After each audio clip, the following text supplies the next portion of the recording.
Srikanth, so చూస్తున్నాం present రెండు పార్టీల ఇష్యూస్ మనంగా చూస్తున్నాం. సో మరి ఇప్పుడు విద్యార్థులంతా ఏమనుకుంటున్నారు? విద్యార్థులను నాడి పట్టుకు పార్టీలన్నీ ప్లాన్ చేస్తూ ఉన్నాయి. ఈసారి పాపులేషన్ ఎక్కువ శాతం కూడా విద్యార్థుల యువతది ఉన్నది. ఈ గ్రాఫ్ను పట్టుకొని పార్టీలన్నీ కూడా యువతను గ్రాఫ్ చేయాలి అన్నటువంటి నినాదాన్ని తీసుకొని ముందుకు పోతా ఉన్నాయి. సో మరి ఇప్పుడు ఉన్నటువంటి సిచ్యువేషన్లో స్థితిగతులలో ఏంది పరిస్థితులు? ఇప్పుడు ఓటర్ పండుగ వస్తుంది కదా, పాత బిచ్చగాళ్ళు కొత్త చిప్ప పట్టుకొని వస్తుంది. అరే ఎంతసేపు మీ పార్టీల లాభం కొరకే జీవితాలతో ఆటలు ఆడుతున్నారు తప్ప ఎవరికైనా చిత్తశుద్ధి ఉంటే, ముఖ్యంగా ఇప్పుడు టీఆర్ఎస్ శ్రేణులు మాటరు. మీరు యువకుల గురించి మాట్లాడినారు, స్టేజ్ మీద 60 ఏళ్ళ పైబడిన వాళ్ళు ఉన్నారని. మీ క్యాబినెట్లో 40 లోపు ఎవరు మినిస్టర్ ఉన్నారు చెప్పండి? టీఆర్ఎస్ మిత్రులను అడుగుతున్నా నేను. 40 ఏళ్ళ లోపు ఎంతమంది మినిస్టర్లు నీ క్యాబినెట్ లో ఉన్నారు? అలాగే కాంగ్రెస్ పార్టీకి కూడా ఈ వేదిక ద్వారా అడుగుతా ఉన్నా, బీజేపీ కూడా అడుగుతా ఉన్నా, మీరు 40 ఏళ్ళ లోపు ఎంత టికెట్లు ఇస్తారు రేపు? ఇప్పుడు మేము నిరుద్యోగులుగా ఉద్యోగాలు ఇస్తుంటారు కదా, ఎప్పుడు ఏర్పడుతుంది? యూనివర్సిటీలో ఉన్నటువంటి మాలాంటి విద్యార్థులకి మిమ్మల్ని నమ్ముకొని జగతికి ముందుకు వేసారని పార్టీలను నమ్మినాం కదా, జాతీయ పార్టీలు. సో మీరు 40 ఏళ్ళ ఉన్నటువంటి యువకులకి, విద్యార్థి నాయకులకి సుమారుగా 50% టికెట్లు ఇస్తే మేము నమ్ముతాం. అప్పటిదాకా మిమ్మల్ని ఎవరు నమ్మం. అందరూ కూడా ఇక ఎట్లుందంటే మింగలేక మంగళవారం సోమవారం అన్నట్టు ఉన్నది. అందరు ఇప్పుడు ఏమీ ఎజెండా లేదండి. తెలంగాణలో నిరుద్యోగ ఎజెండా ఒకటే ఉన్నది.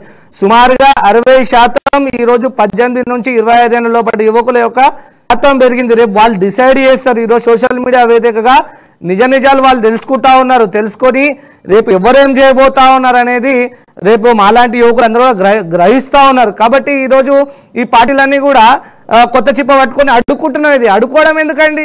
మా దగ్గరికి రండి, మా సాధక బాధకాలు తెలుసుకోండి, మాలో ఒకటిగా రండి, పార్టీల జెండా పక్కన పెట్టండి, నిరుద్యోగులకి విద్యార్థులకి ఏం చేస్తారో మాతో పాటు తిరగండి. అక్కడెక్కడో బహిరంగ సభలు కాదు, మేము చదువుకునే యూనివర్సిటీలు లేదా మేము ఎక్కువగా ఉండే ప్రాంతాలు అక్కడ రండి, అక్కడ చర్చ కూర్చుందాం. ఇక ఇప్పుడు లోకల్ ట్రైన్లో తిరుగుతున్నారు కదా, అట్లనే కాలేజ్లో పోటీ, స్కూల్లో పోటీ, లేదా విద్యా సంస్థల్లో పోటీ, ఇన్స్టిట్యూట్స్లో పోటీ, ఎక్కడైతే ట్రైనింగ్ తీసుకుంటామో అక్కడ రండి. అశోక్ నగర్ కావచ్చు, దిల్సుఖ్నగర్ పో, కానీ అక్కడ స్థానిక నాయకుడు ఎవరైతే బలంగా ఉన్నారో యువ నాయకుడు అతనితో పాటు చర్చలు జరపండి. ఈరోజు మేము ఉక్కు నరాలు ఉన్నటువంటి వివేకానంద వారసులం, అబ్దుల్ కలాం యొక్క మేధస్సులం. ఈరోజు మేమంతా గమనిస్తూ ఉన్నాం. ఈరోజు ప్రపంచం ఏం జరుగుతుందో ఈ ఫోన్ డబ్బాలో చూస్తూ ఉన్నాం. మీరేం చేస్తుందో మాకు తెలియదా? ఎంత అవినీతికి పాల్పడుతూ ఉన్న రాజకీయ నాయకులు మాకు తెలియదా? ఈరోజు మీరు డిక్లరేషన్ పేరుతో, నోటిఫికేషన్ల పేరుతో ఎందుకు ముందుకు వస్తారంటే, ఈరోజు తెలంగాణలో రాబోయేది ఎలక్షన్ల పండుగ.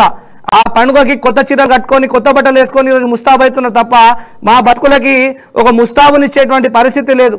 కాబట్టి ఏ పార్టీ ఉన్నా సరే ఈ వేదికగా, అమన్యూస్ వేదికగా ఒకటే చెప్తా ఉన్నాం, నిరుద్యోగులతో చెలగాటం ఆడకండి, నిరుద్యోగుల యొక్క ఎజెండా రాజకీయ ఎజెండా చేయకండి. నీ ఇంట్లో చదువుకునే బిడ్డలాగా ఆలోచించండి, నీ తమ్ముడిలాగా ఆలోచించండి. ఒక వ్యక్తితోటి ఏ రోజు వ్యవస్థ నిర్మాణం కాదు, ఒక వ్యక్తి చెప్పినటువంటి మాట నిజం కాదు.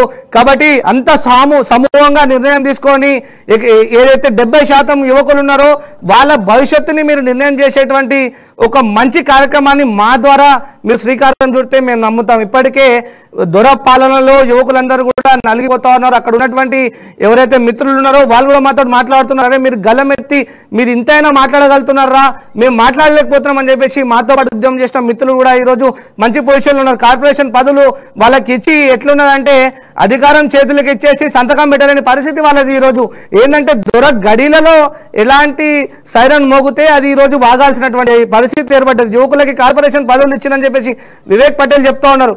ఎవరికి ఇచ్చినారు? వలస వచ్చినటువంటి వ్యక్తులకే ఎక్కువ కార్పొరేషన్ పదవులు ఇచ్చినారు. నీలాంటి యువ నాయకులకి కార్పొరేషన్ పదవులు వచ్చినాయా?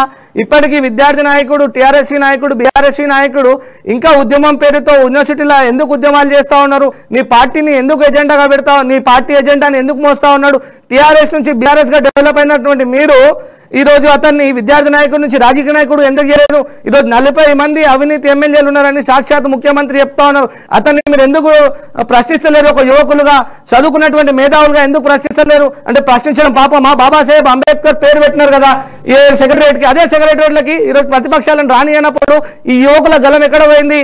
ఈరోజు అందుకే మీరు కొత్త చిప్ప పట్టుకొని అడుకున్నటువంటి పరిస్థితి ఈరోజు తెలంగాణలో కనబడుతున్నది. నిరుద్యోగుల యొక్క ఎజెండా పెట్టుకొని ఈరోజు బిచ్చమెత్తుకుంటున్నారు. ఖబర్దార్, మా జీవితాలతో చెలగాటం ఆడదు. ఇప్పటికే నోటిఫికేషన్ల పేరుతో లేదా డిక్లరేషన్ పేరుతో మమ్మల్ని ఒక గందరగోళ పరిస్థితుల్లో ఎంటేసినారు. మాకు నమ్మకం ఇవ్వండి. మాకు నమ్మకం ఇస్తే మేము ఏ పార్టీ అనేది మేము నమ్ముతాం, మాకు నమ్మకం ఇవ్వకపోతే మేము నమ్మే పరిస్థితి అయితే లేదు.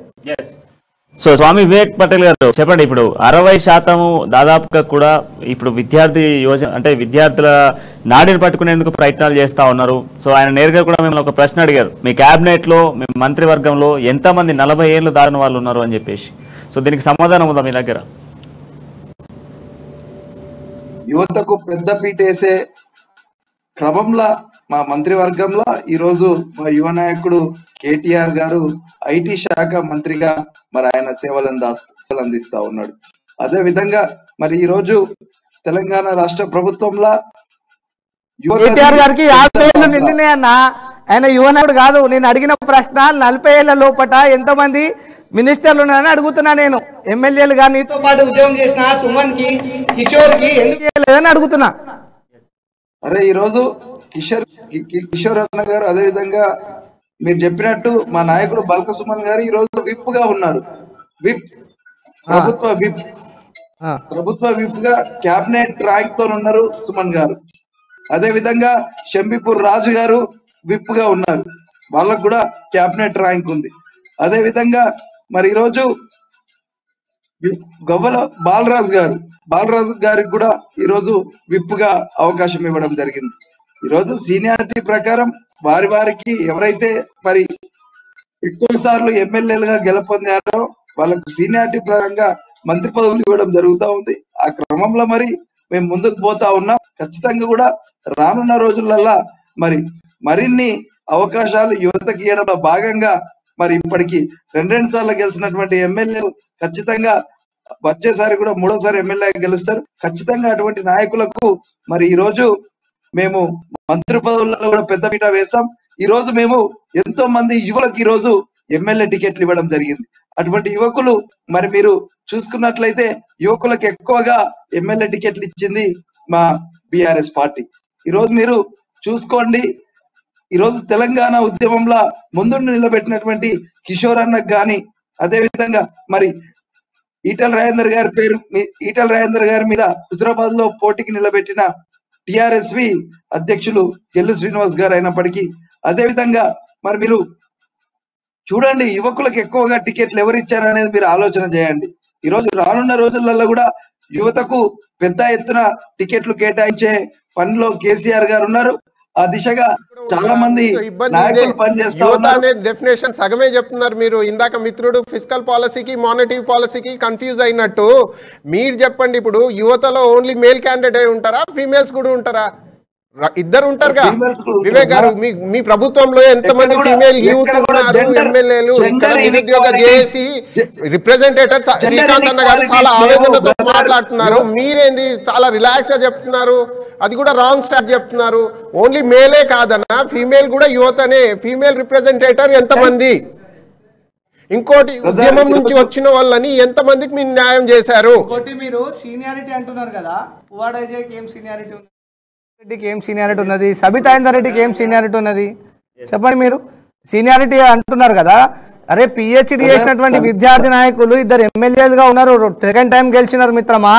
మీ యొక్క ముఖ్యమంత్రికి చెప్పండి, మీ కేటీఆర్కి చెప్పండి, మా లాంటి ఉద్యమ నాయకులకి పదవులు ఇస్తే కనీసం వాళ్ళైనా మాకు స్కాలర్షిప్లు రియంబర్స్మెంట్లని విడుదల చేస్తారు. పక్క పార్టీకి వచ్చినటువంటి సబితా ఇందర్-రెడ్డికి విద్యాశాఖ మంత్రి ఇస్తే ఆమెకు మా బాధలు ఏం తెలుస్తాయి, మా యొక్క వసతుల గురించి ఏం తెలుస్తాయి, మా ఎస్సీ ఎస్టీ బీసీ హాస్టళ్ల యొక్క దుస్థితి ఏం తెలుస్తుంది, బాసర ఐఐటి దుస్థితి ఏం తెలుస్తుంది? ఆల్రెడీ వీళ్ళు కాంగ్రెస్ హయాంలోనే అవినీతికి పాల్పడరని చెప్పేసి అక్కడి నుంచి గెంటేస్తే దిక్కుముఖం లేకుండా ఈరోజు టీఆర్ఎస్ లో పడ్డారు వీళ్ళంతా. కౌశిక్ రెడ్డి యువకు అంటున్నారు, మరి ఇక్కడ అన్నట్టు నగేష్ నాయక్ అన్నట్టు ఎంతమంది యువ ఎమ్మెల్సీగా అయినారు, రాజ్యసభగా అయినారు? చెప్పండి. మీరు మహిళా రిజర్వేషన్ కోసం ఢిల్లీకి పోయింది 33% కోసం. ఎంతమంది యువతులకి రబ్బర్ బుల్లెట్ తాకినటువంటి స్వప్నకు ఎందుకు ప్రాధాన్యమే లేదు? తెలంగాణ ఉద్యమంలో స్వప్న ముందుండి కొట్లాడింది ఒక యువతే కదా, బాలలక్ష్మి ఒక యువతే కదా, వాళ్ళు రబ్బర్ బుల్లెట్లు తిన్నారే కదా. సో వాళ్ళకెందుకు ఈరోజు ఎమ్మెల్సీ లేదు, కార్పొరేషన్ పదవి లేదు? యువత ఓన్లీ యువత అంటే మేలేనా? చెప్పండి. మీరు మేలేనా? వాళ్ళ మేలు కోరే వ్యక్తులు ఎవరు ఉంటే వాళ్ళకే వేస్తున్నారు తప్ప ఇక్కడ మేలు ఫీమేల్ ఏం లేదు. రాజకీయ ఎజెండా పెట్టుకొని ముందుకు పోతా ఉన్నారు. అదే చెప్తున్నా, నమ్మకం ఇస్తలేదు. మీరు నమ్మకాన్ని చెడగొట్టుకున్నందుకే ఈరోజు ప్రజల్లో మీకు ఈ రోజు ఈ పరిస్థితి పడ్డది. ఇక్కడ చెప్తా ఉన్నారు సోదరి రాజకీయ బాధ్యతలు ఏవైతే ఉన్నారో 100% క్యాబినెట్ లో ఎవరు తెలంగాణ ఉద్యమంలో పోరాటం చేస్తున్నటువంటి ధీరవనిత మా దాత్రిక స్వప్నక్క, అదే విధంగా మీరు చెప్తా ఉన్నటువంటి మహిళా సోదరులందరూ కూడా తెలంగాణ ఉద్యమంలో పెద్ద ఎత్తున పోరాటం చేశారు. ఈ రోజు ఎమ్మెల్సీ కవితక ఒక మహిళకి ఈ రోజు మేము ప్రాతినిధ్యం ఇవ్వడం జరిగింది. ఎవరండి ఈ రోజు ఆమె ఏ పార్టీకి వెళ్ళి వచ్చిందండి? స్వప్న అరవరాలు కాదా మహిళా కమిషన్ చైర్పర్సన్ కి? కాంగ్రెస్కి వెళ్ళి వచ్చిన ఆమె అరవరాలా? ఆ రోజు ఉద్యమంలో ఆమెనే కదా మమ్మల్ని అందరినీ విమర్శించింది. సునీతారెడ్డి గారే కదా. ఈరోజు ఆమె పనికి రాదా? స్వప్న పనికి రాదా మహిళా కమిషన్ చైర్మన్ కి? యువకురాలే కదా, పిహెచ్డి పట్టా ఉన్నటువంటి విద్యార్థినే కదా.